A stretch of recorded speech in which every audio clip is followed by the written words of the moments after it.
Aujourd'hui, on a un cours ensemble, c'est la physiopathologie des œdèmes périphériques. On va essayer de parler des œdèmes périphériques. C'est un cours vraiment intéressant et nécessite une petite réflexion pour bien comprendre le cours. J'aimerais bien qu'avant de commencer le cours, donc de mettre cette image.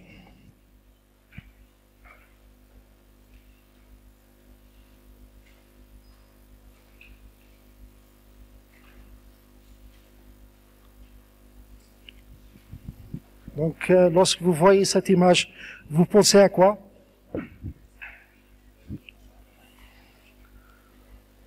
Lorsqu'on voit cette image, on pense à quoi?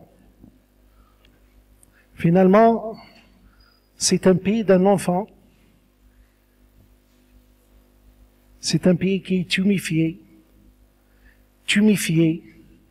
Il est enflé, il est gonflé. Il a gagné 2 volumes. Il me paraît qu'il est rouge, d'aspect rouge. Finalement, c'est un œdème rouge. C'est un œdème localisé. Puisque finalement, on a 2 types d'œdème. L'œdème localisé et l'œdème généralisé. Lorsqu'il s'agit d'un œdème généralisé, il survient de façon bilatérale. Donc, il touche les 2 membres inférieurs. Il peut toucher même les membres supérieurs. Par contre, lorsqu'il s'agit d'un œdème localisé, il va intéresser un seul membre, un seul segment de membre. Donc, c'est un œdème localisé, et l'œdème localisé, en général, d'origine inflammatoire. C'est pour cela, il nous apparaît qu'il s'agit d'un œdème, donc, de couleur rouge, avec des signes inflammatoires. Les signes cardinaux de l'inflammation, bien sûr, sont la douleur, la chaleur, la rougeur, la tuméfaction, etc. Donc, en ce qui concerne l'œdème et la conception de l'œdème,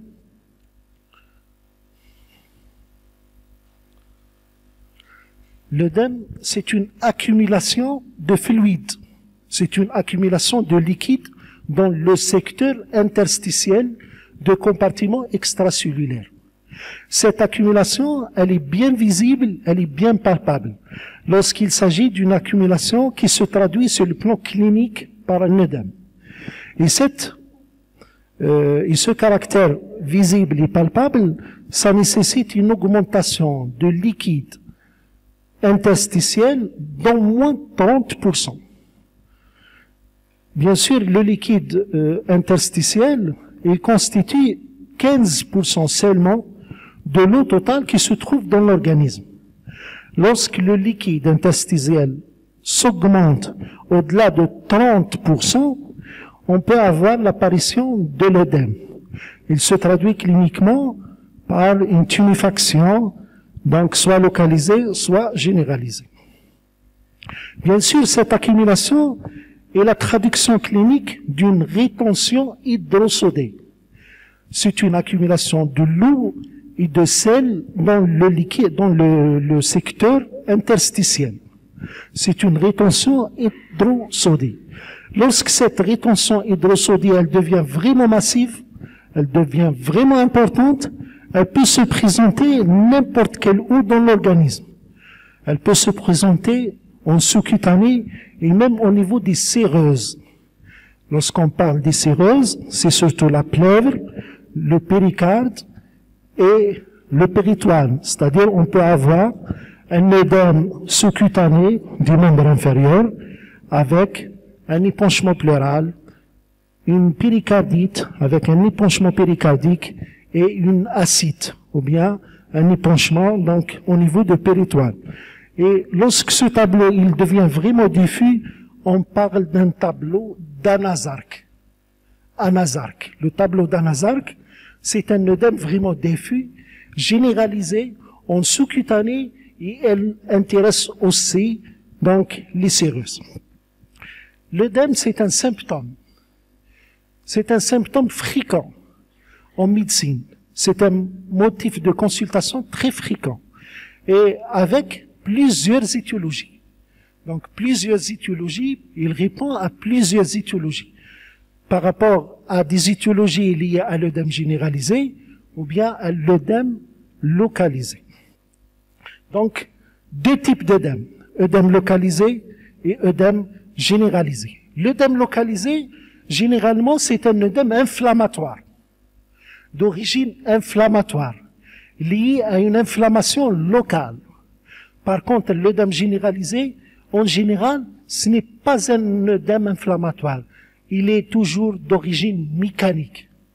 Il est d'origine mécanique par rapport à une pathologie systémique, à une réponse systémique à une pathologie, donc en général cardiaque, ou bien rénale, ou bien hépatique.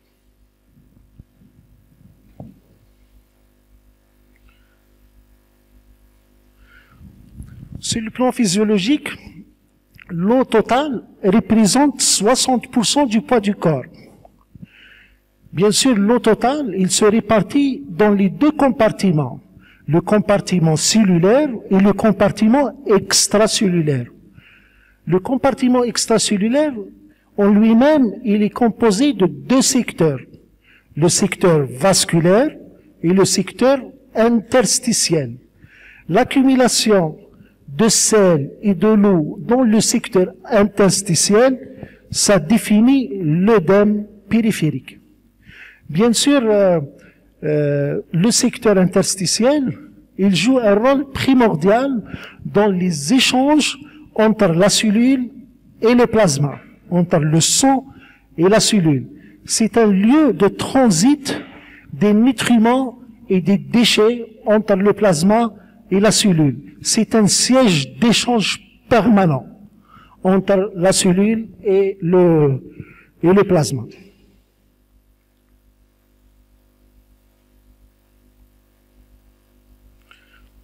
L'eau totale représente jusqu'à 60% du poids du corps de l'homme et représente jusqu'à 50% du poids du corps de la femme. Par contre, chez l'enfant, la quasi-totalité du corps est de l'eau. Donc l'eau représente jusqu'à 75%, donc de 75% du corps, donc de l'enfant.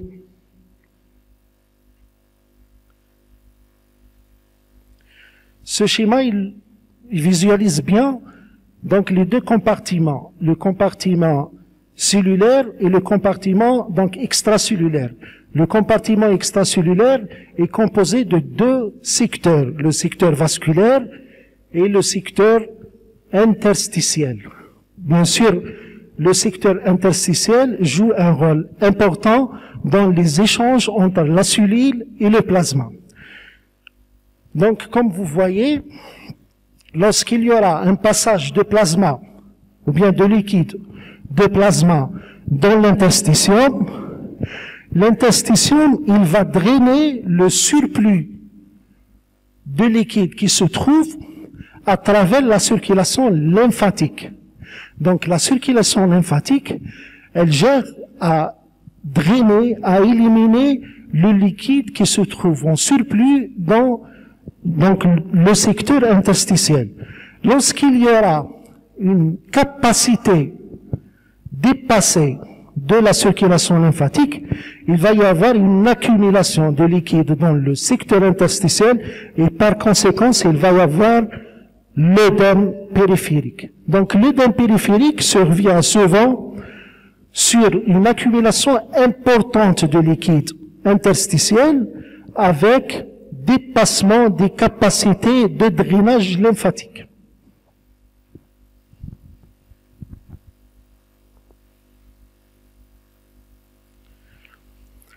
Le secteur interstitiel est un lieu d'échange de plusieurs produits, de plusieurs molécules. On peut avoir un échange gazeux entre la cellule et le plasma à travers le secteur interstitiel.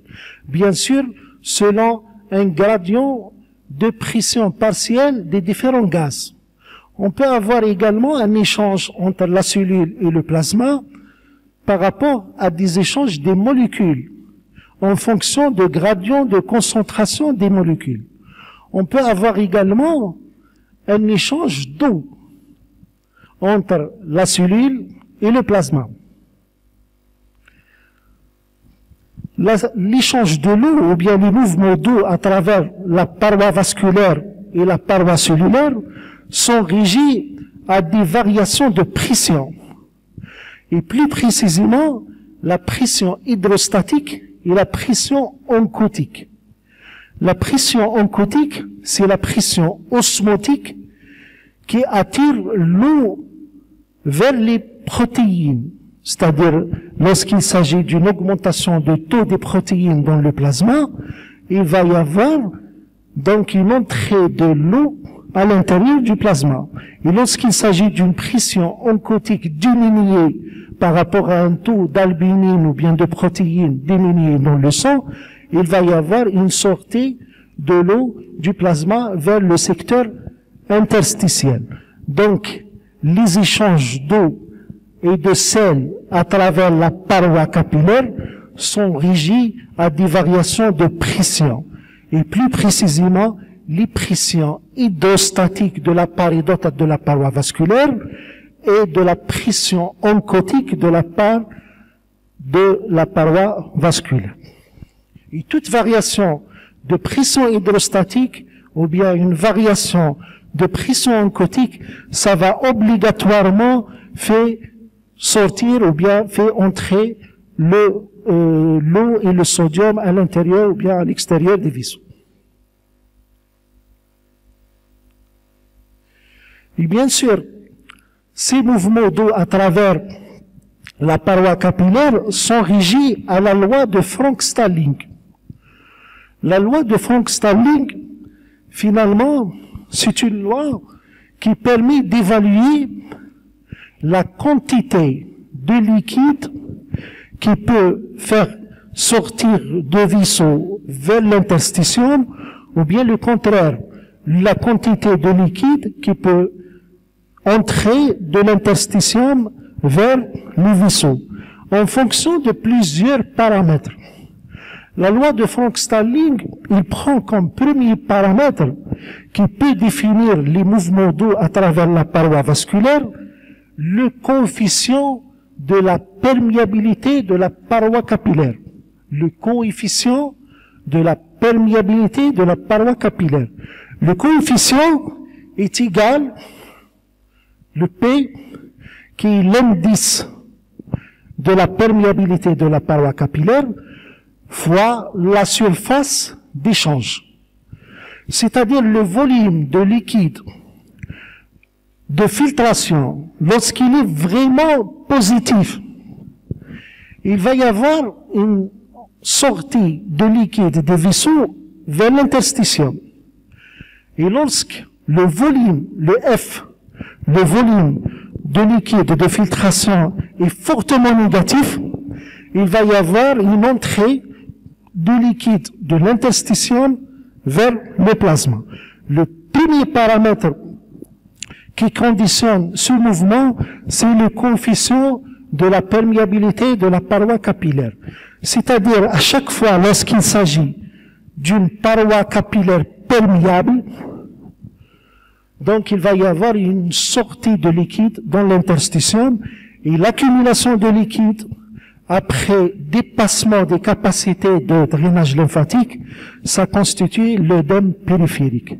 Et l'augmentation de la perméabilité de la paroi capillaire, elle est toujours pathologique. Elle est liée à certaines pathologies inflammatoires, comme par exemple le sepsis, la brûlure. Par exemple, une surface brûlée, donc cette brûlure, ça va altérer la paroi capillaire. Et lorsque la paroi capillaire est altérée, il va augmenter sa perméabilité. Donc il favorise la sortie de liquide et de sel à travers la paroi capillaire dans l'interstitium.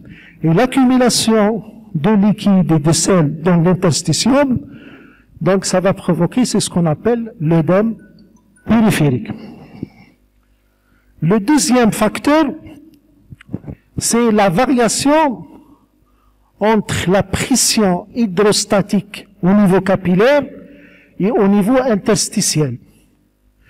Bien sûr, la pression hydrostatique, elle est liée à l'eau. La pression hydrostatique au niveau interstitiel, théoriquement, est égal à 0. Puisque le liquide qui se trouve au niveau de l'interstitium, il va être drainé par la circulation lymphatique. Donc, théoriquement, il n'y a pas de l'eau au niveau de l'interstitium par rapport à une circulation lymphatique intacte. Donc, la pression hydrostatique au niveau de l'interstitium est égale à 0. Par contre, la pression hydrostatique au niveau de vaisseau, elle est sûrement positive, puisqu'il existe de l'eau au niveau des vaisseaux. À chaque fois, il va y avoir une augmentation de la pression hydrostatique au niveau des vaisseaux, donc ça favorise la sortie de liquide, de l'eau et de sodium à travers la paroi capillaire vers l'interstitium.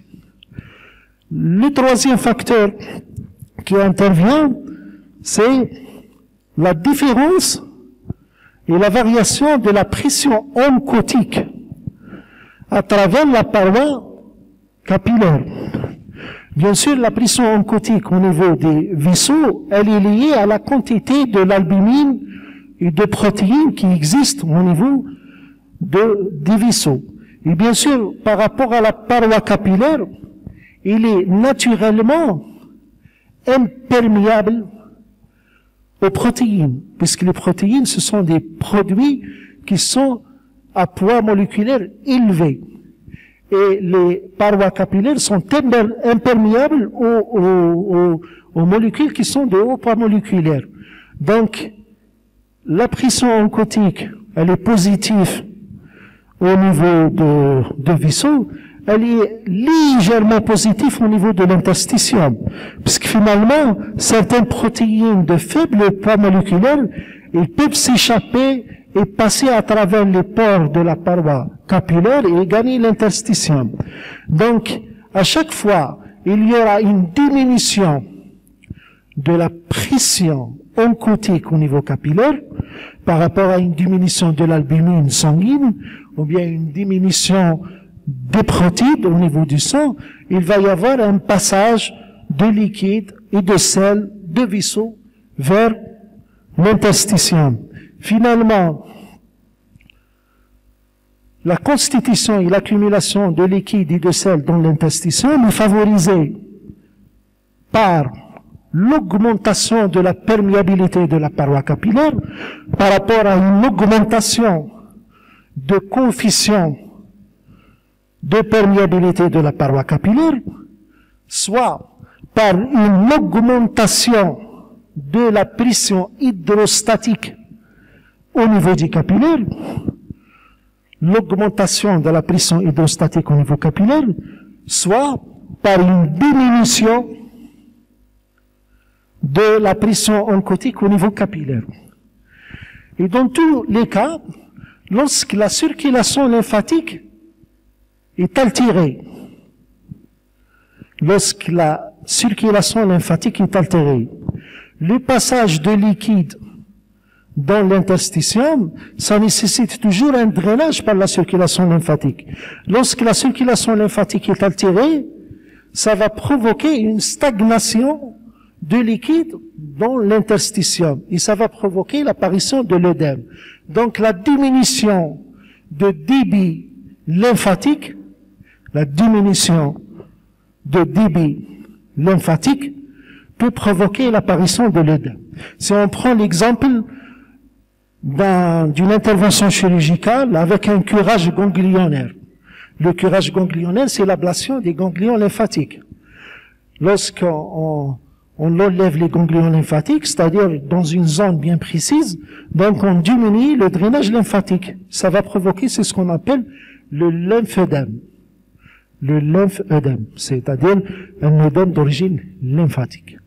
Donc, finalement, 4 mécanismes physiopathologiques de l'apparition de l'œdème et l'accumulation de l'eau et de sel dans le liquide interstitiel. Soit, c'est une augmentation de coefficient de la perméabilité, c'est une augmentation de la perméabilité de la paroi capillaire, soit une augmentation de la pression hydrostatique au niveau capillaire, soit c'est une diminution de la pression oncotique au niveau capillaire par rapport à une diminution de l'albumine ou bien de protides au niveau du sang, soit une diminution ou bien une altération de la circulation lymphatique.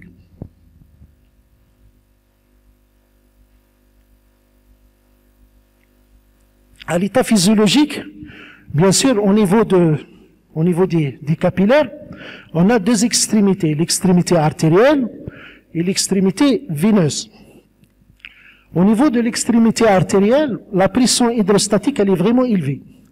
Elle est de l'ordre de 35. Au niveau capillaire, elle est toujours de l'ordre de 0 au niveau de la cellule. Et par rapport à la pression oncotique, elle est inchangeable, puisque la paroi capillaire, elle est imperméable aux protéines. Donc, la pression oncotique au niveau de l'extrémité artérielle, c'est la même chose que dans l'extrémité veineuse. Donc, la pression hydrostatique à l'extrémité artérielle, elle est élevée, et la pression hydrostatique au niveau de l'extrémité veineuse, elle est moins élevée. Donc, par rapport à ça, si on calcule, c'est ce qu'on appelle la pression nette, c'est-à-dire la pression, la variation de la pression hydrostatique moins la pression oncotique. On va trouver, par rapport à l'équation de Frank-Starling, le volume de liquide de filtration, il est fortement positif au niveau de l'extrémité artérielle. Plus 10 mm/mercure. Donc, il y a toujours un transfert de liquide et de sel des vaisseaux vers l'interstitium. Par contre, au niveau de l'extrémité veineuse, le volume de liquide de filtration, il est fortement négatif, moins 8 mm/mercure. Donc, il y aura toujours un passage de liquide de l'interstitium vers les vaisseaux. Donc, le liquide, il va sortir des vaisseaux vers le liquide au niveau de l'extrémité artérielle, puis il va entrer au niveau de l'extrémité veineuse et ainsi de suite. Et à chaque fois, il y a un liquide qui se trouve au niveau de secteur interstitiel, donc la circulation lymphatique, elle va drainer ce liquide qui se trouve donc au niveau de secteur interstitiel, et pour cela, il va y avoir toujours un équilibre donc entre les vaisseaux et le secteur interstitiel.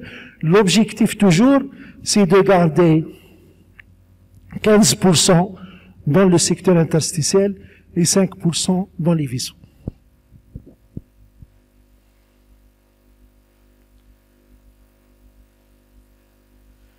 Donc c'est le plan physiopathologique. Bien sûr, on a parlé de deux types d'œdème. Œdème périphérique, généralisé, et œdème périphérique, localisé. En ce qui concerne l'œdème périphérique, c'est par rapport à l'existence d'un œdème et la formation d'un œdème au niveau de la grande circulation. C'est-à-dire par rapport au contact de secteur interstitiel avec les vaisseaux de la grande circulation. C'est pour cela qu'on parle d'œdème périphérique. Par contre, il y a un autre type d'œdème qui intéresse la petite circulation, c'est ce qu'on appelle l'OAP, l'œdème aigu du poumon. L'œdème aigu du poumon, c'est pas un œdème périphérique, c'est un œdème de la petite circulation qui intéresse les poumons. Donc on a deux types d'œdème, l'œdème généralisé et l'œdème localisé.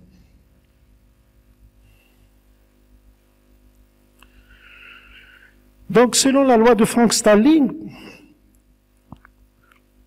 la première étiologie de la constitution de l'œdème périphérique, c'est l'augmentation de coefficient de perméabilité de la paroi capillaire. Donc, augmentation de la perméabilité de la paroi capillaire. Plusieurs étiologies. Le premier, on a plusieurs étiologies.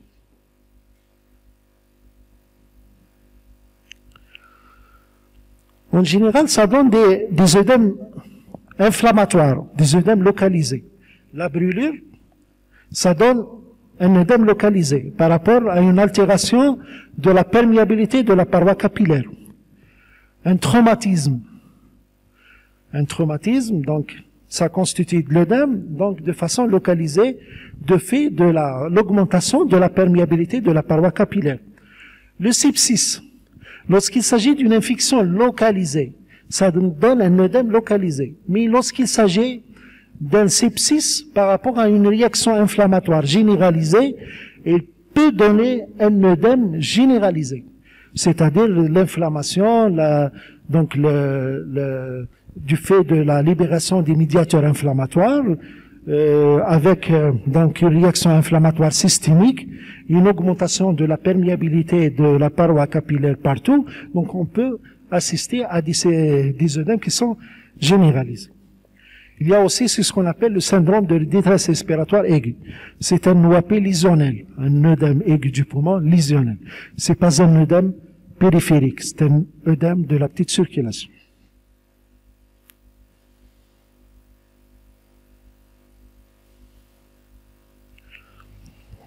La deuxième cause de l'œdème périphérique, c'est l'augmentation de la pression hydrostatique au niveau capillaire. L'exemple le plus connu, c'est l'insuffisance cardiaque. L'insuffisance cardiaque se définit par une diminution de débit cardiaque. Donc la diminution de débit cardiaque, par conséquent, il y aura une diminution de débit de la filtration rénale. Et cette diminution de débit de la filtration rénale, il va y avoir une stimulation du système sympathique, stimulation du système rénine-angiotensine-aldostérone, et une stimulation de la sécrétion d'hormones antidiurétiques. Et tout cela, ils vont favoriser une rétention hydrosodée. Et la rétention hydrosodée, bien sûr, ça augmente la pression hydrostatique au niveau des parois capillaires. Au niveau des capillaires, il va y avoir une augmentation de la pression hydrostatique. Et cette augmentation de la pression hydrostatique, elle favorise l'apparition des œdèmes généralement généralisés. Ce sont des œdèmes qui sont généralisés. La deuxième cause qui est connue, c'est l'insuffisance rénale. L'insuffisance rénale, donc défaut d'élimination des urines, donc défaut d'élimination de sel et de l'eau par le rein, donc une rétention hydrosodée. Et la rétention hydrosodée, ça augmente la pression hydrostatique au niveau des capillaires et ça va provoquer l'œdème périphérique généralement généralisé. La troisième cause, c'est la diminution de la pression oncotique au niveau des capillaires. Bien sûr, par rapport à la diminution de taux de l'albumine, diminution de taux des protéines au niveau plasmatique. Donc, l'exemple le plus connu, c'est le syndrome néphrotique. Le syndrome néphrotique, c'est une pathologie rénale caractérisée par des pertes rénales de protéines. Donc, on assiste à une protéinurie vraiment importante. Vraiment une perte des protéines au niveau rénal. Et ça va provoquer au niveau sanguin d'une hypoalbuminémie. Et cette hypoalbuminémie, ça diminue la pression oncotique au niveau capillaire. Et la diminution de la pression oncotique au niveau capillaire, ça va provoquer la sortie de l'eau et de sel des vaisseaux vers l'interstitium. Et l'accumulation de l'eau et de l'interstitium au niveau de sel et de l'eau au niveau du secteur interstitiel, ça va provoquer l'œdème périphérique. Ce sont des œdèmes qui sont généralisés.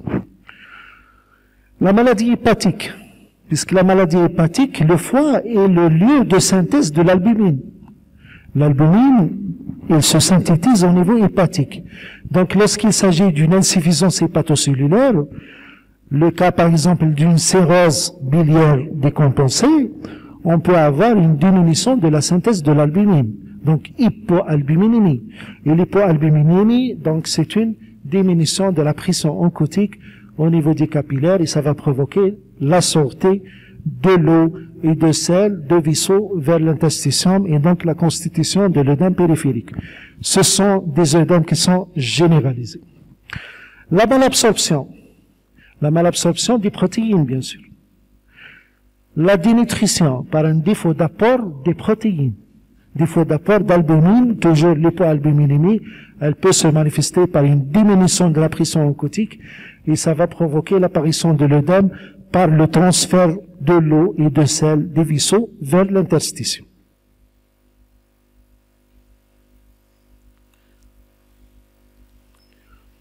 Et la dernière étiologie, c'est par rapport à la diminution de drainage de la circulation lymphatique. Lorsqu'il s'agit, par exemple, d'un malade qui présente une tumeur avec un envahissement ganglionnaire, donc les ganglions envahis de cellules cancéreuses, ils font obstacle à l'écoulement de liquide lymphatique. Donc l'accumulation de liquide dans l'interstition, ça va provoquer l'œdème lymphatique. Il s'appelle le lymphœdème. Chez les femmes qui présentent une tumeur de sein, par exemple, la mastectomie, elle survient sur une tumeur de sein avec toujours un curage ganglionnaire. C'est-à-dire, lorsqu'on enlève la masse tumorale, on enlève aussi les ganglions régionaux. Et par rapport à cette ablation des ganglions, donc, ça diminue le drainage lymphatique et ça va provoquer l'accumulation de l'eau et de sel dans l'interstition et ça va provoquer, c'est ce qu'on appelle le lymphœdème.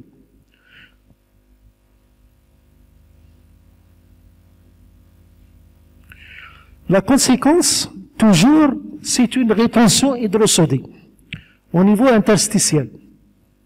C'est une sorte d'hyperhydratation extracellulaire. Vous avez fait déjà l'hyperhydratation extracellulaire. L'hyperhydratation extracellulaire, elle se manifeste par des œdèmes périphériques liés à la rétention hydrosodique. Et cette rétention hydrosodique, elle se fait sans retentissement sur la natrémie ni sur l'osmolarité plasmatique. L'hyperhydratation extracellulaire, c'est une rétention de l'eau et rétention de sel avec apparition de l'œdème interstitiel sans modification de la natrémie ni modification de l'osmolarité plasmatique. Donc osmolarité normale et natrémie normale. Bien sûr, elle va se retentir sur la diurèse, sur l'élimination des urines. La rétention hydrosodique, l'hyperhydratation extracellulaire, elle se manifeste souvent par une diminution de la diurèse. Et elle se manifeste aussi par une diminution de l'excrétion urinaire de sodium.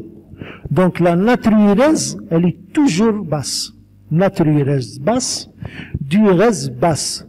Par contre, la natrémie et l'osmolarité plasmatique sont normales, avec une rétention hydrosodique, un bilan hydrosodique positif.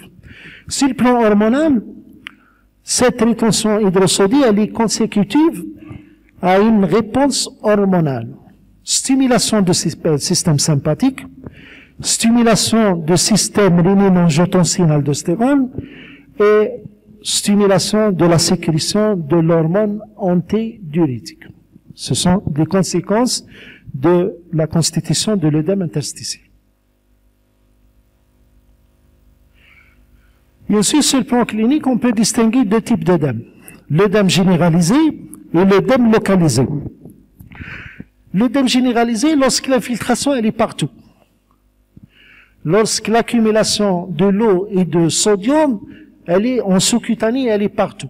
Elle se fait même au niveau des séreuses. Lorsqu'on parle d'un tableau d'Anazark. Lorsqu'il s'agit d'une rétention moins de 2,5 litres, généralement, l'accumulation, elle ne devient pas palpable et visible. On a dit avant que pour que l'accumulation soit visible et palpable, il faut au moins une augmentation de liquide interstitiel de plus de 30%. Donc, lorsqu'il s'agit d'une accumulation de moins de 2,5 litres, en général, le seul signe qui peut témoigner de l'existence de l'accumulation de liquide dans l'interstition, c'est la prise de poids. C'est l'augmentation du poids du corps. Lorsqu'il s'agit d'une accumulation vraiment importante, plus de 3 litres, l'accumulation, elle devient visible et palpable avec l'apparition d'un œdème généralisé. Quelles sont les caractéristiques de l'œdème généralisé? L'œdème généralisé, c'est un œdème d'origine mécanique, mais pas inflammatoire. Donc, lorsqu'il s'agit d'un œdème qui n'est pas inflammatoire, donc il est indolore. Donc il ne s'accompagne pas de douleur. L'œdème, ça donne pas de douleur. Il est mou, il n'est pas dur. Il est mou, il n'est pas dur. Il est blanc, il n'est pas rouge. Parce que l'œdème inflammatoire, il est rouge. L'œdème généralisé mécanique, il est mou, il est indolore, il est blanc. Blanc, non inflammatoire. Indolore. Tellement il est diffus, il est bilatéral, il est symétrique. Il touche les deux membres, inférieur ou bien supérieur. Il est bilatéral, il est symétrique. Il est mou. Et l'essentiel, il garde, c'est ce qu'on appelle le godet. Le godet. Le signe de godet, c'est quoi? Lorsqu'on fait une pression digitale. Cette pression digitale, ça laisse une dépression au niveau de l'œdème. C'est-à-dire, quelqu'un qui a un œdème au niveau du membre inférieur, lorsqu'on fait une pression digitale sur l'œdème, cette pression, elle va laisser une dépression. C'est ce qu'on appelle le signe de Godet. Lorsqu'il s'agit d'un signe de Godet positif, donc c'est un œdème d'origine mécanique. C'est pas inflammatoire. Et bien sûr, l'œdème d'origine mécanique, il est mobile par rapport à la position du corps. Et il se trouve de façon diffuse, généralement au niveau du membre inférieur, au niveau du visage, au niveau des paupières, au niveau des lampes et au niveau des organes génitaux externes. Par contre, l'œdème localisé, généralement, c'est un œdème inflammatoire. C'est ça le signe de Godet. Lorsqu'on fait une pression digitale sur la région où se trouve l'œdème, donc cette pression digitale, ça va laisser une dépression. Donc c'est le signe de Godet positif. En ce qui concerne l'œdème localisé, c'est un œdème inflammatoire. Il est dur. Il n'est pas mou, il est dur. Il n'est pas blanc, il est rouge. Il s'accompagne d'une douleur. Il s'accompagne des signes inflammatoires de l'inflammation. La douleur, la chaleur, la rougeur, la tuméfaction. Il est asymétrique, il est localisé. Il intéresse un membre, ou bien un segment de membre. Il peut intéresser même les cirrhoses, seules. Donc c'est un œdème localisé. Il n'est pas mobile par rapport au changement de la position du corps.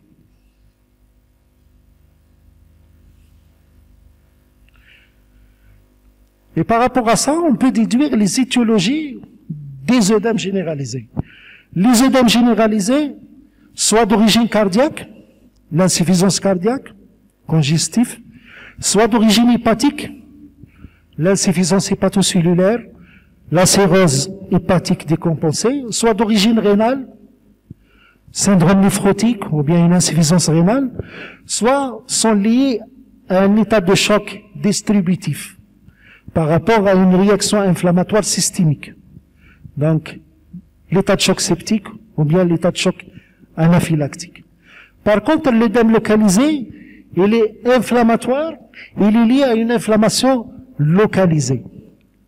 Brûlure, traumatisme, une infection localisée, etc. Un petit mot concernant le traitement de l'œdème. Bien sûr, l'œdème, c'est une rétention hydrosodée. C'est une accumulation de l'eau et de sel dans le secteur interstitiel. Donc, l'idéal est de réduire les apports en eau et en sel. Donc, le premier traitement, c'est ce qu'on appelle la restriction hydrosodée. La restriction hydrosodée, c'est-à-dire on doit réduire les apports de l'eau et les apports de sel. Soit on fait une restriction modérée, ou bien une restriction stricte, ou bien intense, en fonction de l'importance de l'œdème. Le deuxième traitement, on peut donner un traitement médical. C'est ce qu'on appelle les diurétiques. Les diurétiques, ce sont des médicaments qui assurent la diurèse, l'élimination de l'eau à travers les reins. Et ça va provoquer, c'est ce qu'on appelle la natriurèse, c'est-à-dire l'élimination des sels sous forme de sodium dans les urines. Donc ça va diminuer la rétention hydrosodée. Et bien sûr, n'oubliez pas de traiter la cause. Donc pour traiter les œdèmes, ça nécessite un régime hygiéno-diététique, une restriction hydrosodée, et ça nécessite l'administration d'un traitement médical à base de diurétique, de natriurétique, et bien sûr avec le traitement de la cause. Voilà. Si vous avez des questions, je suis là pour répondre. Sinon, هذا واش كان في le cours.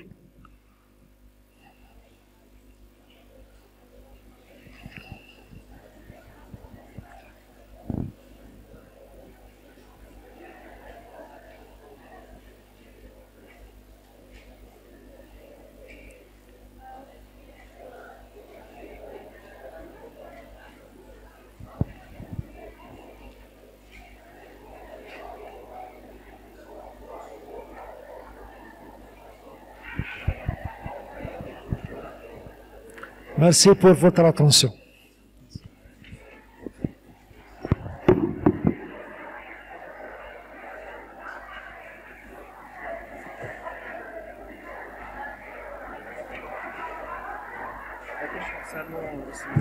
Est-ce qu'il y a un dor هنا ولا ماشي؟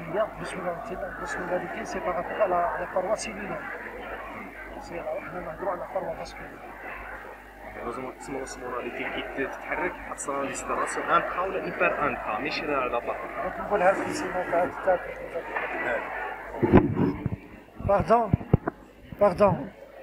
Pardon, c'est donc une notion très importante. J'aimerais bien de la question de votre collègue, il a parlé de l'osmolarité. Est-ce que l'osmolarité a un rapport par rapport à la constitution de l'œdème? Il faut savoir deux choses très importantes. Les mouvements d'eau à travers la paroi vasculaire sont régis toujours à la variation des pressions. La paroi vasculaire, c'est-à-dire le passage de l'eau de vaisseau vers l'interstitium. C'est en fonction des variations des pressions hydrostatiques et oncotiques.